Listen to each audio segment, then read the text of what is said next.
Ni adalah kerusi gaming ataupun kerusi ergonomik daripada Xpence X360. Dia ada 3D surrounded lumbar support, ada 4D headrest, 7D armrest and boleh baring macam ni juga. Sebelum tu jom aku unboxing and tunjuk cara pemasangan dekat korang semua. So first kali aku nak pasang dia punya kaki ni dulu. Kau masukkan dia punya besi ni macam ni and screw je dekat lubang tu. Dia punya seat ni pula korang cantumkan je macam ni. Nampak ada 4 lubang tu kan? Screw je dekat lubang tu. Lepas tu ambil dia punya cover ni and tutup macam ni. And this one pula dia punya armrest. Korang just pasang je dekat dua-dua belah kiri and kanan. Okay, next kita pasang dia punya tempat duduk ni. Yang ni untuk nak support kaki korang. Dia ada dua tau. Make sure korang pasang betul. Mana satu kiri and mana satu kanan. Besi ni pula korang just masukkan je macam ni. Dekat dua-dua belah so that dia boleh support kaki korang nanti. Alright, dah nak siap dah. Kita cuma cantumkan je kerusi ni dengan dia punya kaki macam ni. Okay, the last step kita pasang dia punya headrest ni.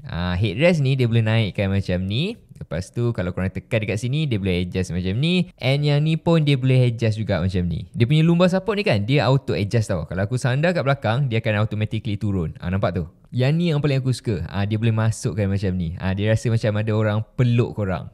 Dia punya armrest pula dia boleh naikkan and dia boleh turunkan. Lepas tu korang boleh pusing keluar sampai habis. Ataupun nak pusing dekat dalam pun boleh juga. Ataupun kalau korang nak naikkan macam ni pun boleh juga. Okay, let's say korang nak belunjuk kan. Tinggal naikkan je dia punya footrest ni. Macam ni. Simple.